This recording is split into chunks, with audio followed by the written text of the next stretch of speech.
Peter returned home exhausted from a long day of work and took a deep breath of relief while gazing at the city from his balcony. Just then, something glowing with radiant light suddenly descended from the sky and crashed onto the earth. In an instant, that light transformed into a massive entity, leaving Peter and the entire city in shock. For a moment, an eerie silence spread all around, but the very next second, gunfire rained down from the sky indiscriminately, ruthlessly killing people in the crowd. Before Peter could even comprehend what was happening, an explosion rocked his building, sending him flying. But suddenly, Peter woke up in his bed. It had all been a terrible nightmare. Yet, for some reason, this scene of devastation kept haunting him in his dreams repeatedly. Seeing Peter so disturbed, his wife, Alice, and their two daughters, Lucy and Hannah, were also left feeling miserable. Alice urged Peter to see a psychiatrist to rid himself of these nightmares, but Peter kept convincing himself that, sooner or later, these dreams would fade away on their own. Not wanting to see his family so disappointed, Peter promised his daughters the next morning that he would return home early from work and take them out. With this fresh start, Peter arrived at his factory, where an electronic machine was being assembled. While testing the machine by connecting it to a generator, his hand suddenly started trembling. The next moment, he saw his hand covered in blood. The sight of his blood-soaked hand triggered a vivid image in his mind. He saw himself angrily punching someone brutally, his hands dripping with blood. Just then, a spark erupted from the machine, jolting Peter back to reality. He composed himself and continued working. At that moment, Peter remembered his promise to his daughters. Without further delay, he requested a half-day leave from his boss, David. Before heading home, he went to the factory's basement to store the generator. However, something strange happened again. The basement lights flickered erratically, and another vision took over his mind. In this vision, Peter was repairing a tube light in an office building. On the television in the hall, a news report was playing, where two experts were debating a controversial topic. They were discussing how certain beings were claiming their right to exist on Earth. Some people were opposing them, calling them devils and protesting to eradicate them, while others believed that these beings could prove to be a blessing for Earth. Suddenly, the vision shifted back to the catastrophic scene, where the glowing entity from the sky attacked humanity, causing massive destruction. A blast hit Peter's building, sending him flying. Gunfire erupted in the building. Peter got up and ran, hiding in a corner of a room. Alice was also there, crouching under a table. Just then, someone armed entered the room. At that exact moment, Peter's eyes snapped open, and he was jolted back to reality. Somehow, he had lost consciousness while witnessing that vision. Checking the time, he saw that night had already fallen. Panicked, he hurriedly left the factory and rushed home. On his way, he suddenly spotted 3 glowing lights hovering in the sky. He asked the people around him if they could see them too, but strangely, no one paid any attention to him and continued walking as if nothing unusual was happening. A few moments later, the lights mysteriously vanished. Peter then noticed a telescope in a shop and immediately purchased it before heading home. Upon arriving home late, Alice and the children were furious. Peter explained that he had another nightmare at work and had passed out, causing the delay.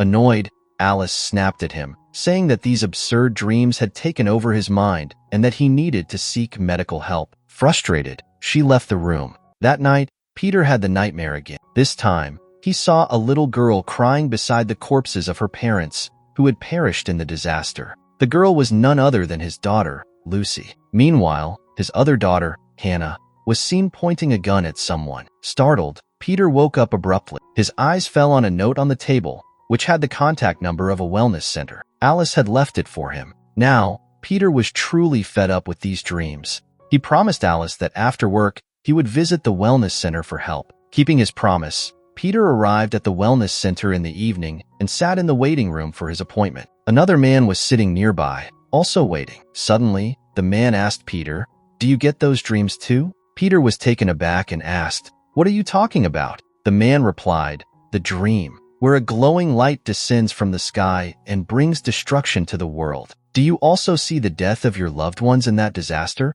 Hearing this, Peter was shocked. How could someone else have the same dream as him? The man continued, "We are not the only ones.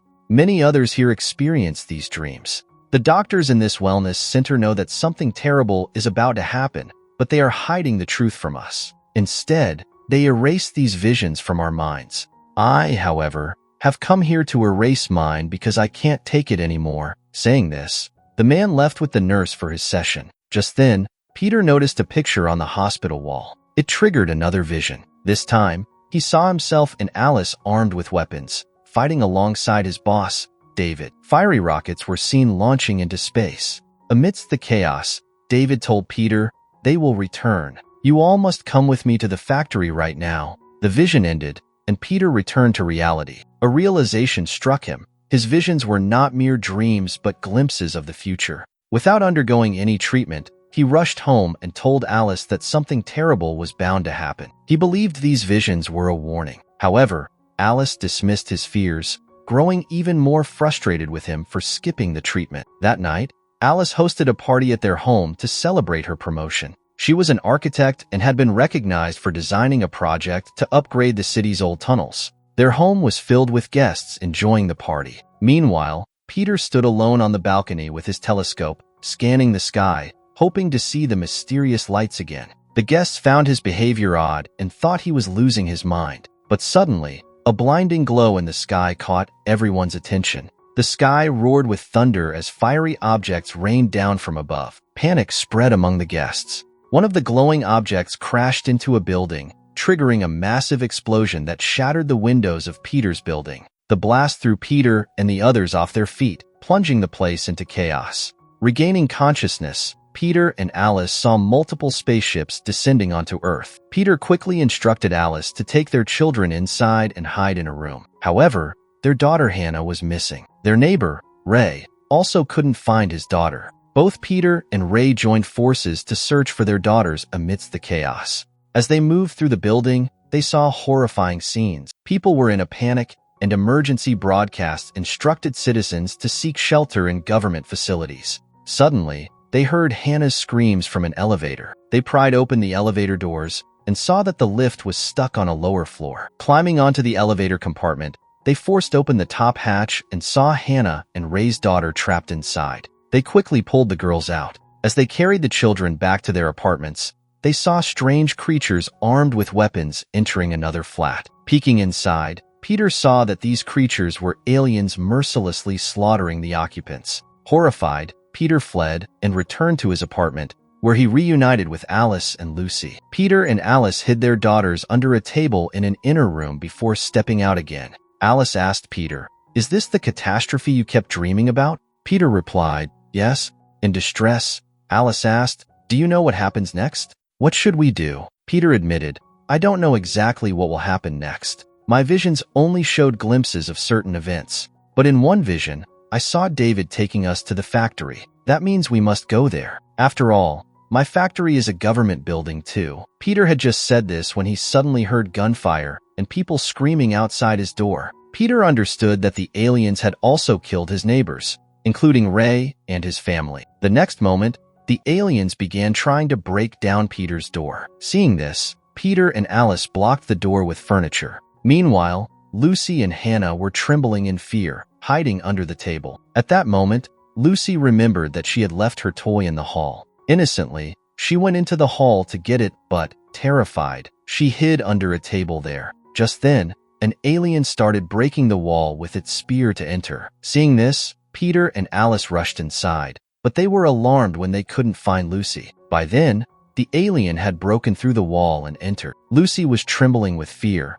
but strangely, the alien didn't seem to notice her at all. It was as if Lucy was invisible to it. The next moment, the alien extended its hand forward. Lucy was about to be caught when Peter suddenly arrived and struck the alien, knocking it away. Peter quickly picked up the alien's gun and tried to fire, but unfortunately, no bullet came out. The alien then lunged at Peter and stabbed him with its dagger. Peter was about to meet his end when Alice arrived with a telescope and used it to repeatedly hit the alien, knocking it unconscious. Peter was relieved. Before more aliens could arrive, he picked up the alien's gun and fled with Alice and the children. He was determined to reach his factory at any cost. However, by then, the aliens had spread throughout the entire building, mercilessly killing every human in sight. Their spaceships had burned the entire city to ashes. If they detected any movement, they would drop bombs on it. Peter carefully made his way out of the building with his family, But suddenly, two aliens appeared in the corridor ahead. Seeing them, Peter quickly hid in a corner with Alice and the children. The aliens were creeping toward them, and at any moment, they could be shot. Peter then noticed the alien's gun. It had a biometric trigger, meaning it could only be unlocked with its owner's fingerprint. However, the technology wasn't too different from human technology. That's when Peter saw a piece of electrical wire nearby. He used it to create a short circuit in the biometric trigger, trying to unlock it. Just as the aliens got dangerously close, Peter successfully unlocked the trigger and shot them down. However, the children were now deeply traumatized and hesitant to move forward, even though the factory was still far away. That's when Alice remembered the underground tunnels beneath the city, which she had been assigned to upgrade. One of these tunnels led directly to Peter's factory. Alice told Peter that there was an entrance chamber nearby. If they could reach it, they could safely escape through the tunnels. Peter and Alice carefully made their way toward the tunnels, avoiding detection. Meanwhile, the alien that Peter and Alice had knocked unconscious suddenly woke up. It pressed a button on a device attached to its hand, displaying a holographic image of its gun. The gun had a tracker showing its live location. The alien started following its gun's location. Unaware of the danger behind them, Peter continued toward the tunnel entrance, carrying the alien's gun. After walking some distance, they finally found the entrance chamber. Peter and Alice quickly sent the children inside, but just then, an alien spaceship arrived. Seeing it, Peter hurriedly sent Alice inside and was about to enter himself when the spaceship's radar detected him. It immediately opened fire. Peter managed to dodge the bullets, but then the spaceship dropped a bomb near the chamber. The explosion threw Peter, Alice, and the children far away. Peter and the children survived the blast, but Alice suffered a severe stomach wound. Struggling to support Alice, Peter pressed forward through the tunnel. But their troubles were far from over. The alien, tracking its gun, had now reached the tunnel's entrance. Peter continued encouraging Alice to keep going despite her injuries. However, after walking some distance, Alice's strength gave out. She was in such critical condition that she couldn't take another step. Peter sat her down and tried to help her, but just then, the alien arrived from behind. Lucy spotted it and screamed in terror. Peter turned around and immediately engaged in a fight with the alien to protect his family. The alien tried to snatch its gun from Peter, but Peter grabbed a brick nearby. He first struck the alien's leg, causing it to fall, then started hitting its helmet with the brick. The alien's helmet had a glass visor, and Peter kept hitting it until the glass shattered. The alien gasped for air for a moment, but then suddenly removed its helmet. What Peter saw next left him in complete shock. It wasn't an alien at all, but a young man wearing a biosuit. Peter demanded, "Who are you?" But the boy didn't answer. Meanwhile, Alice's condition worsened. Seeing no other choice, Peter held the young man at gunpoint and ordered him to carry Alice and walk ahead of them. Soon, they reached the factory doors, but the factory was locked from the inside. Peter banged on the shutter,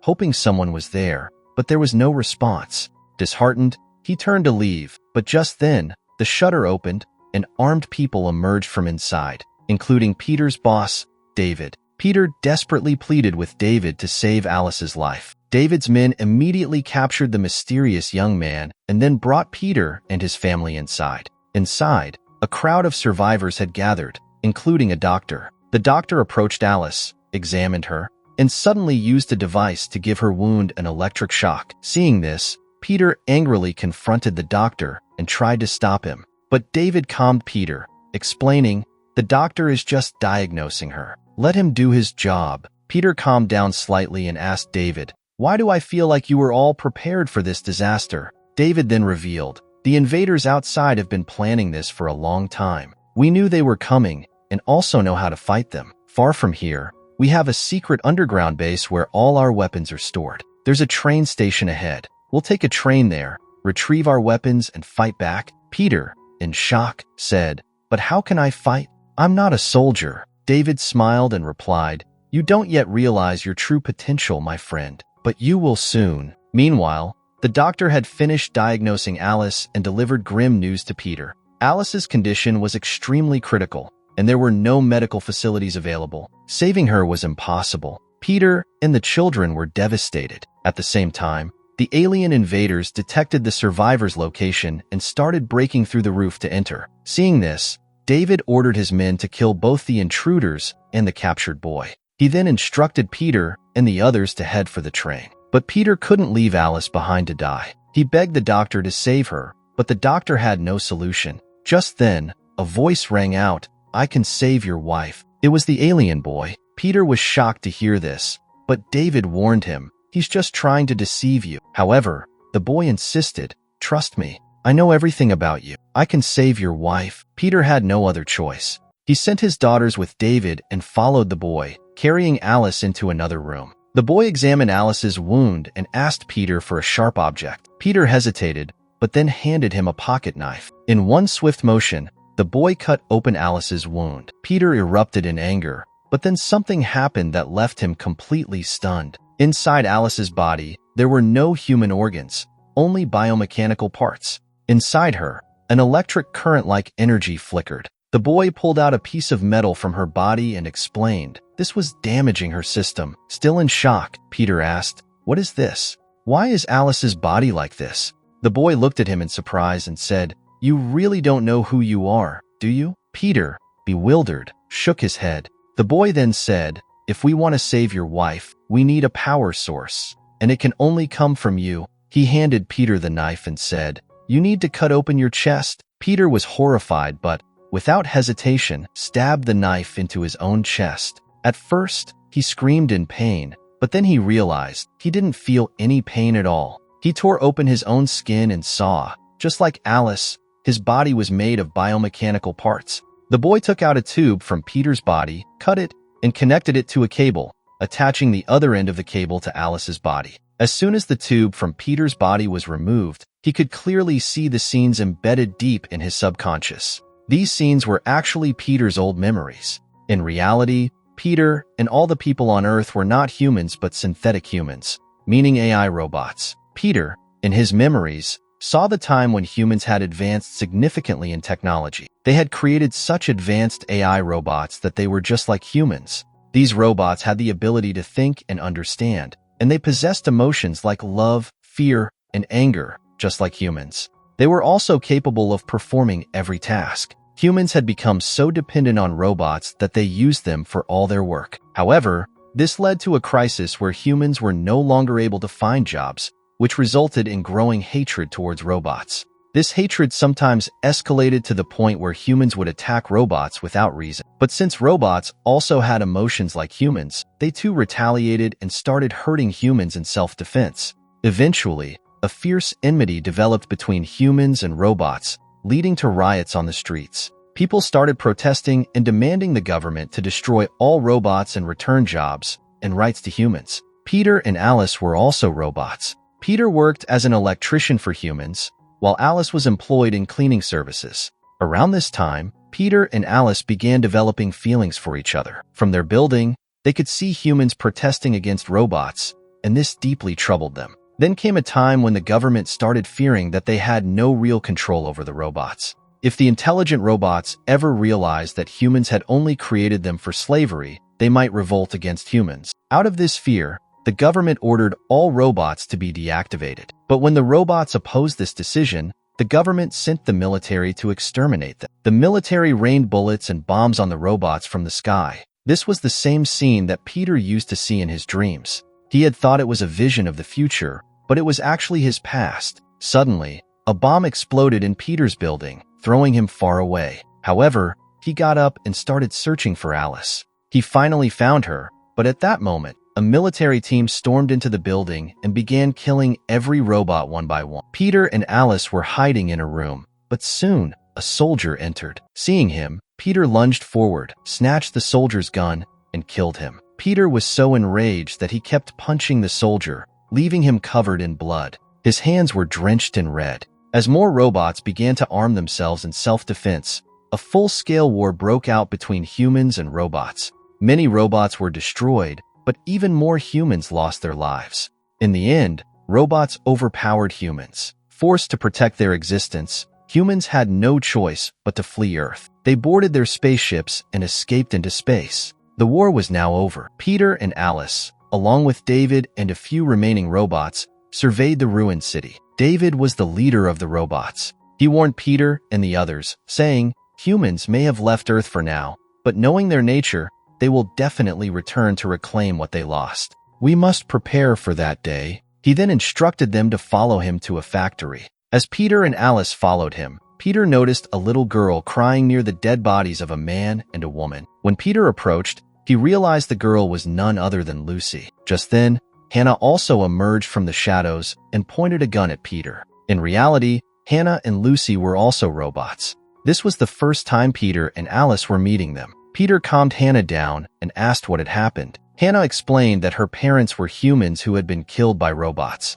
This meant that humans had also started adopting robotic children. However, robots did not age, so Lucy and Hannah remained children even after all these years. Peter and Alice decided to take Hannah and Lucy with them. They all then reached a wellness center, which was built specifically for robot treatment. Peter, Alice, and many other robots lived in constant fear of when humans might attack again and destroy them. To remove this fear, the robot doctors erased the old memories of Peter, Alice, and all other frightened robots. They implanted human memories in them so that they would forget their past and live simple lives, believing themselves to be human. Peter and Alice were told that they were husband and wife, while Lucy and Hannah were their children. The doctors also taught the other robots how to live as a family. From that moment, Peter, Alice, and the rest of the robots started believing they were human. However, David and a few robots were still aware of the truth and had been secretly planning for years to deal with humans. Today was the day their fears had come true.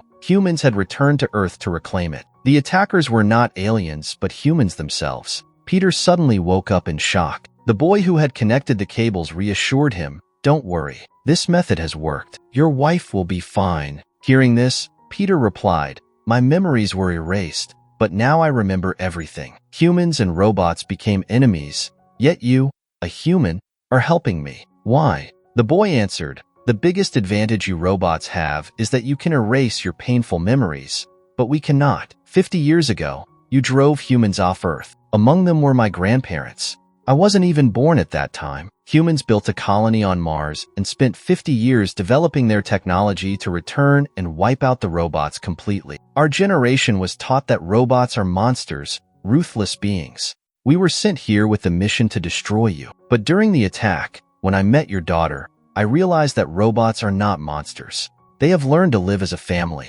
Everything I had been told about robots was wrong. I was sent here to eliminate savage robots, not innocent families and children. I refused to be a part of this crime." At that moment, Alice regained consciousness. She was now completely fine, and like Peter, she had also regained all her memories. Meanwhile, the humans had broken through the tunnel's roof and were entering. Seeing this, the boy told Peter, "You need to escape from here. When my team arrives, I will tell them I came here alone." Peter and Alice thanked the boy and hurried towards the train station. The last train was about to leave. Other robots were boarding, while Lucy and Hannah waited anxiously for their parents. Some robots were still fighting the humans, but they couldn't hold out for long. Peter and Alice managed to evade their enemies and ran towards the station. Meanwhile, David, not finding any sign of Peter and Alice, decided to save Lucy and Hannah. He forcibly took them aboard the train and started it. Just then, Peter and Alice arrived, calling out to stop the train. Seeing them,